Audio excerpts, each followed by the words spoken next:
Bueno, buenas noches entonces para todos los que conforman este grupo de sociología. Ya empezamos a grabar para las personas que no pueden estar a esta hora o que necesitan luego retroalimentar lo que vamos a hablar en esta noche.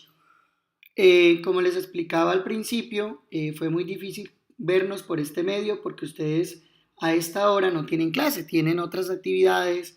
Tuvimos pues la mala noticia de lo que ocurrió con el hermano de Pablo. Ese día Felipe me avisó, entonces pues también como por una cuestión de solidaridad mínima y también de respeto del duelo, pues nos hizo esa clase.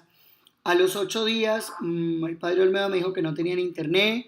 A los 15 días hubo otro inconveniente y esa es la razón por la cual no nos hemos vuelto a ver. Pero hoy vamos a sintetizar, vamos a dejar claro lo que no entienden y nos vamos a poner de acuerdo, aunque hoy es la última clase porque ya ustedes en junio no estudian. Ahora nos vamos a poner de acuerdo al final si es posible que nos veamos el próximo martes o no, como para ya cerrar lo que nos falta, que es la Guerra Fría y la globalización.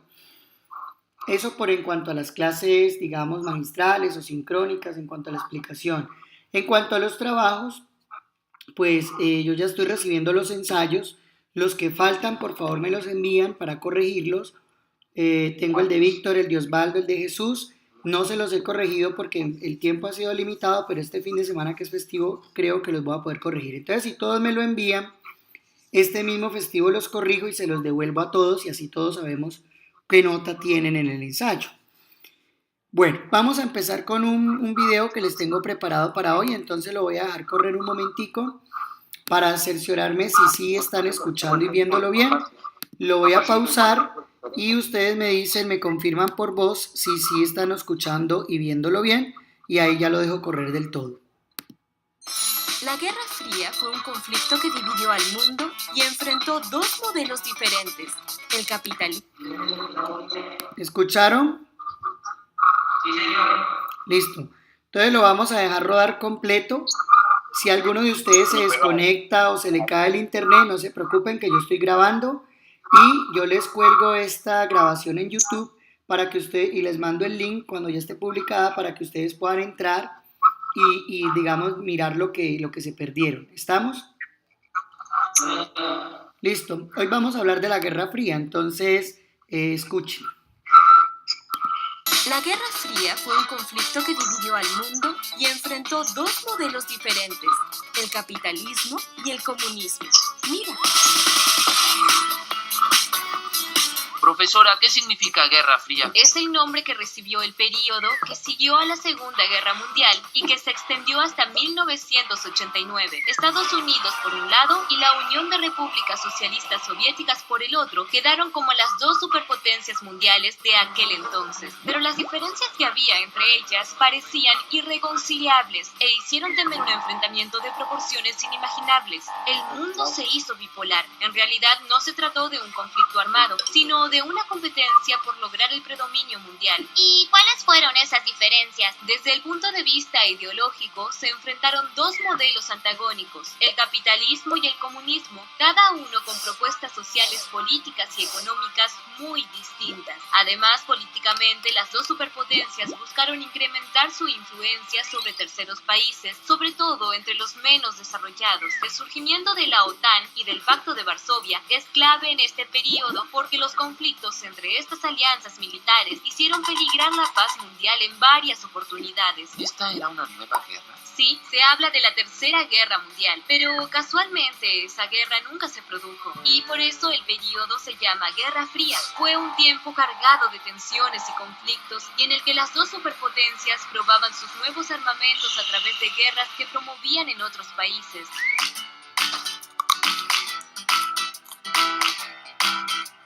¿En qué piensas, Lu? En que como ciudadanos tenemos la obligación de contribuir a la paz mundial. ¿Qué tienes en mente? Es que no me gustaría que se repitan hechos como los que estuvimos estudiando con Santiago, como la Guerra Fría que ya terminó. Es interesante que podamos conocer la historia porque esto nos permite entender muchas de las cosas que pasan hoy en el mundo. Me parece que lo mejor es estar bien informados y ayudar a que otros también puedan entender estos hechos históricos. Ya sé lo que haré. Voy a crear un blog de discusión para que todos los chicos que quieran participar puedan opinar sobre la importancia y sostenimiento de la paz mundial. ¿Qué opinas, abuela? Brillante. De ayudaré a hacerlo. ¿Y tú qué piensas? ¿Cómo lograrías la paz mundial? Escríbenos en los comentarios. Tengo muchas ganas de leer lo que piensas. Recuerda suscribirte y dejarnos un like si te sirvió, ¿sí? ¡Hasta luego! Bueno, entonces tenemos una mini contextualización allí. Escucho los comentarios. ¿Quién quiere empezar? Por favor, ¿quién va a hablar? Enciende su micrófono en la parte inferior y los demás, incluido yo, los silenciamos para que no se acople y se escuche bien. Entonces, escucho comentarios respecto a lo que acabamos de ver.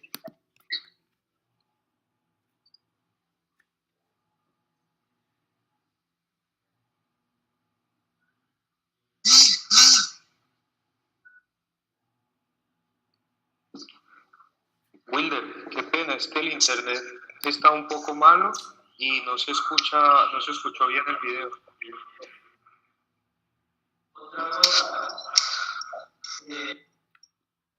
Profesor. Bueno, listo, no hay lío. Entonces vamos a explicarlo más fácil.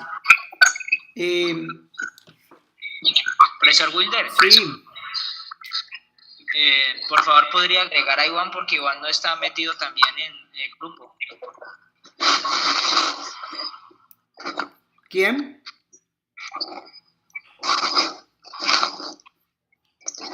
A Iván. Bueno, entonces, díctame el correo, lo agregamos de una vez. Iván, ¿cuál es el correo?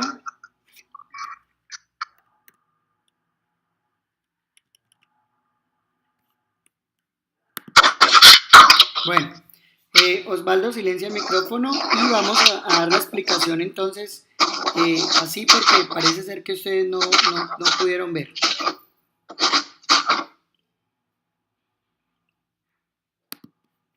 Listo. Para ustedes es disponible nuestra comunidad virtual. ¿La están viendo? ¿Escucho? Sí. Listo. Entonces, la imagen, por ejemplo, que les escogí para esta comunidad virtual es una imagen que ya nos deja ver hacia dónde apuntamos, de qué trata la cuestión hoy. Por favor, ¿quién tiene el micrófono encendido? Porque se acopla y no podemos trabajar. Entonces, miren, aquí en la imagen podemos ver entonces cómo también la iglesia puede de algún momento legalizar el Estado que por naturaleza es corrupto. Frente a eso son las preguntas orientadoras que están al final, que digamos hace parte de nuestro programa de estudios. Ahora, el problema es que para entender eso de este programa de estudios, nosotros tenemos que irnos hasta el punto en el que estoy tratando de explicar esta noche, que no se pudo con el video. Yo ahorita de todas maneras les voy a mandar el link para que ustedes lo vean y en este momento les voy a explicar así de sencillo. La Guerra Fría y la globalización, ¿sí? El mundo de la división a la unidad. Esencialmente, ¿qué ocurrió durante el tiempo de la Guerra Fría que tengo aquí resaltado en amarillo? La Unión Soviética, lo que hoy es Rusia y todos los países circunvecinos se unieron para presentar un modelo distinto al capitalista que era el que había impulsado Inglaterra y luego Estados Unidos. Entonces el mundo se dividió como en una tensión compleja, ¿sí? Y el mundo empezó como a medir fuerzas, Estados Unidos versus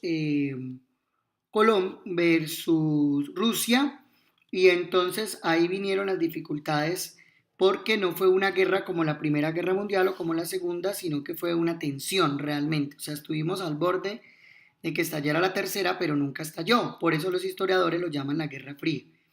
Acontecimientos importantes que se dieron en ese tiempo, la crisis de los misiles, porque Fidel Castro, cuando tomó la isla de Cuba, pues prestó la isla para instalar misiles soviéticos en contra de Estados Unidos.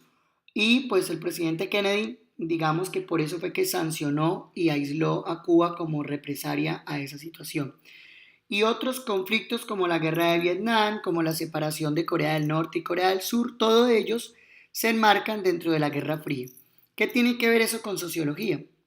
Pues que a partir de la Guerra Fría el mundo se dividió en dos bloques, el bloque capitalista y el bloque comunista. El bloque capitalista plantea esencialmente que el capital, el dinero que algunas personas logran reunir, pues lo ponen a producir para ganar más a costillas pues del trabajo de otros, digamos con unos sueldos más o menos eh, relativos, en el sentido de que lo que le producen a la empresa pues no viene a ser lo que deberían ganar, pero finalmente es como el modelo que tenemos en Colombia. El modelo comunista plantea que todo lo tiene que manejar el Estado, habla de gratuidad, pero eso trae un problema y es que cuando todo es gratis, la moneda se devalúa. Frente a esa tensión entre capitalista y comunista que ocurrió en toda esa época, hoy ya no hablamos de guerra fría, ya hoy hablamos de globalización. Por eso les coloqué este título que dice de la división a la unidad. ¿Listo? Globalización, ¿por qué? Porque hoy ya en materia comercial, en materia económica, nadie está hablando que si somos de la Unión Soviética, que si somos de Estados Unidos, sino que la gente está comerciando, los grandes países están negociando. Mientras en Colombia nos estamos matando por Petro y Duque, el mundo está en otra mirada, en una mirada de negocios internacionales. De hecho, ya existe la carrera de negocios internacionales o comercio internacional. Porque la globalización consiste en que ya no somos ciudadanos de un país, sino del mundo. Y eso pues posibilita que la gente hable varios idiomas, posibilita el internet, posibilita que la gente se pueda comunicar, así no estén en el mismo país. Y en materia de negocios, la globalización digamos que es imparable. Con esto lo que quiero decir es que pasamos de la Guerra Fría, donde Estados Unidos y la Unión Soviética, hoy Rusia, mantenían enfrentadas y quisieron volver al resto de países aliados a un lado o al otro, pasamos a un contexto globalizado. Ese contexto globalizado concretamente afecta a nuestro país porque suscita aquí unas tensiones políticas. Ustedes las están viendo en las elecciones, por ejemplo, del pasado domingo y las que van a venir ahora en junio cuando se celebre pues la segunda vuelta. Esas tensiones van a ser cada vez mayor porque esas tensiones se alimentan pues de lo que los medios de comunicación quieren presentar. Entonces, por eso esto de la Guerra Fría, aterrizándolo a Colombia, pues nosotros podemos hablar de una violencia simbólica. ¿Qué es eso y qué tiene que ver con sociología? Pues la violencia simbólica esencialmente es que ya no necesariamente hay que tener un fusil o una pipeta de gas, sino que sencillamente lo que está ocurriendo con las redes, la difamación de un candidato o el otro, la agresión personal entre los seguidores, ¿no? Lo que hemos visto en los debates, pero más allá de eso también la agresividad de la gente en el transporte público, en las mismas parroquias, ¿no? La gente no se ha desarmado real de su violencia simbólica. Simbólica quiere decir pues toda aquella agresión que hacemos verbal, ¿no? Que hacemos con un mal uso de la palabra. Y eso toca directamente en lo que Durkheim nos había explicado acerca del hecho social. El hecho social colombiano está marcado por violencia, sea violencia real, practicida o sea violencia simbólica. Esa violencia es la que le da, digamos, a los políticos o a la política vida. Entonces, hay unas tensiones, ¿sí? ¿Qué pasó? 30.000.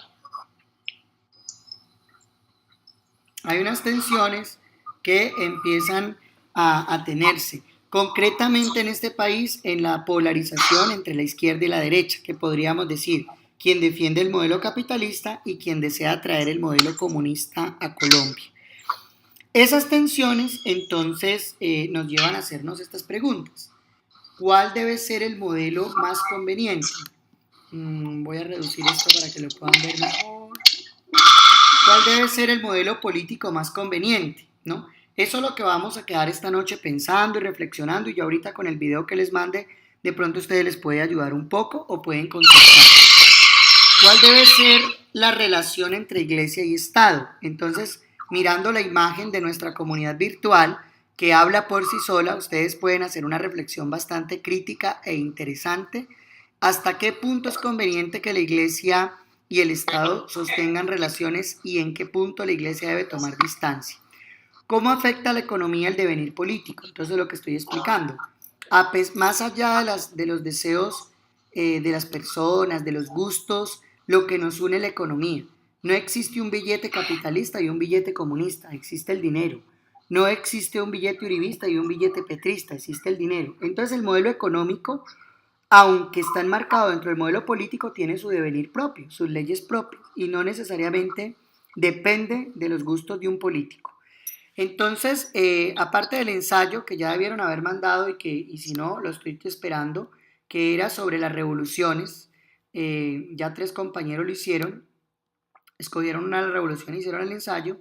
Ahora la actividad para el próximo martes es que ustedes escojan una de estas 3 preguntas que están aquí propuestas, una sola, la piense, la reflexione bien y la próxima clase podamos cerrar debatiendo acerca de esas posturas, o mejor que ustedes puedan darme una tesis acerca de alguna de esas 3.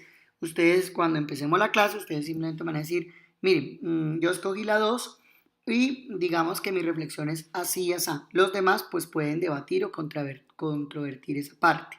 Y por mi parte yo les voy a tener lista la explicación del último tema, que son las migraciones.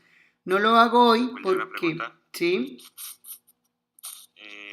Pues es que apenas pude comunicarme. Es que de lo que usted está hablando ahora, al principio, de que ya no se debía llamar Guerra Fría, sino globalización. O sea, se puede decir que aún estamos en la Guerra Fría, solo que cambió de nombre. Exactamente. Realmente estamos en la Guerra Fría y lo acabamos de ver. El presidente Trump movió la embajada de Tel Aviv a Jerusalén y ustedes mismos han visto todo lo que se ocasionó. Rusia protestó, ¿no? Afortunadamente Trump, al mismo tiempo que hace esa agresión en Oriente Medio, pues establece diálogos con el régimen de Corea del Norte, pero sin embargo las tensiones se mantienen.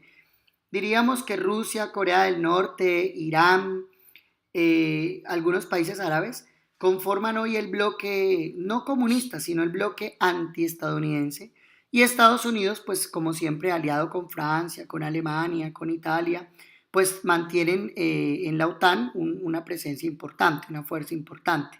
El mundo sigue dividido en dos grandes fuerzas, en lo político, pero en lo económico no. En lo económico hablamos de globalización. De hecho, los que pelean en la televisión al mismo tiempo tienen negocios. Caso concreto, Venezuela, ¿no? Todavía tiene negocios con Estados Unidos. Estados Unidos sale a hablar de Venezuela y sin embargo le compra el petróleo. O sea que hay una doble moral.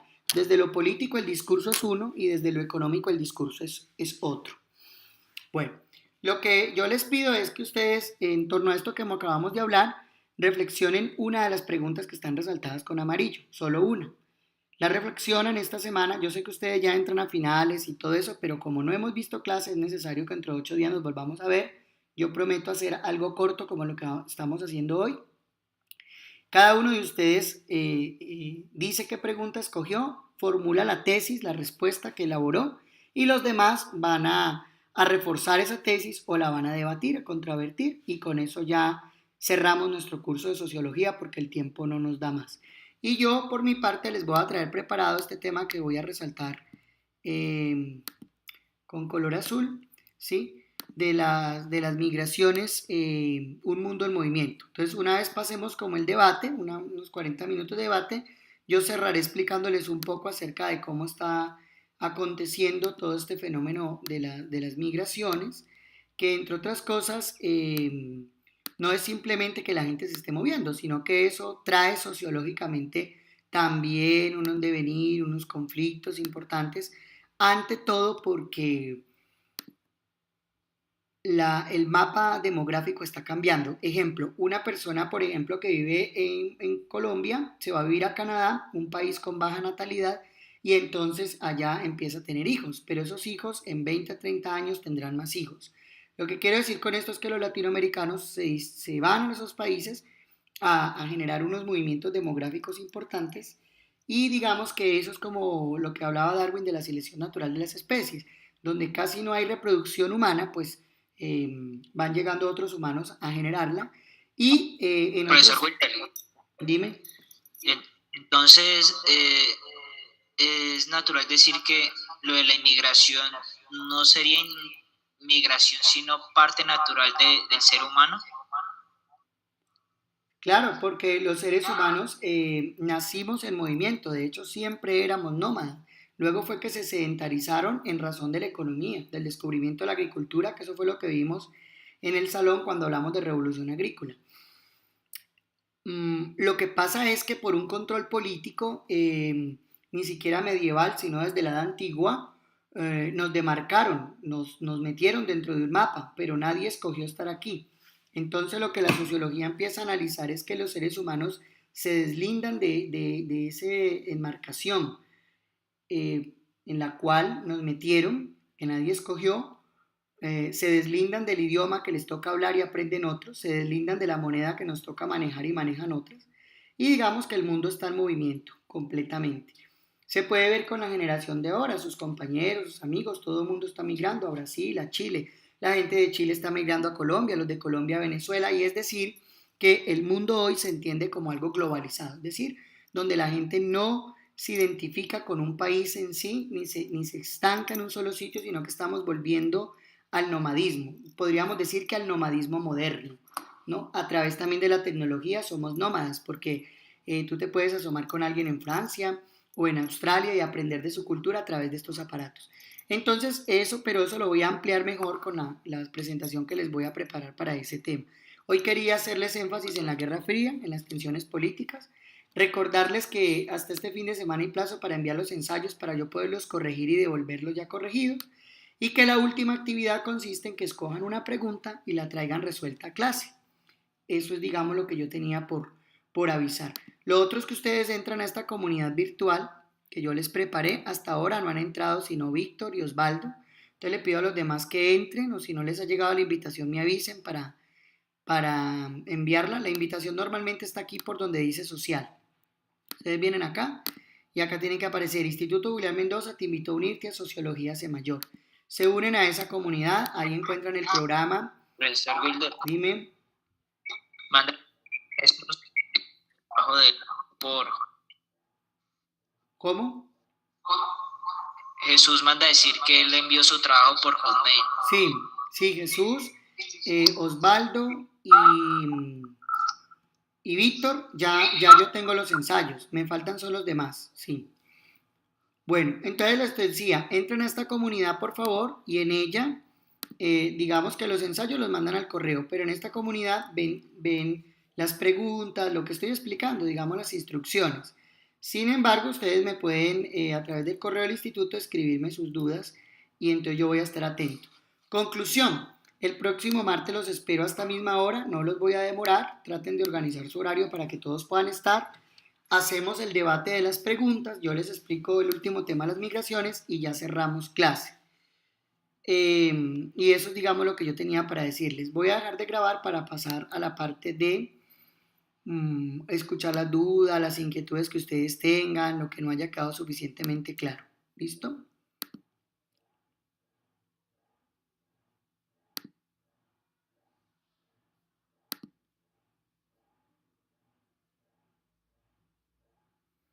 ¿Hay alguna duda, alguna pregunta? ¿Todo está claro?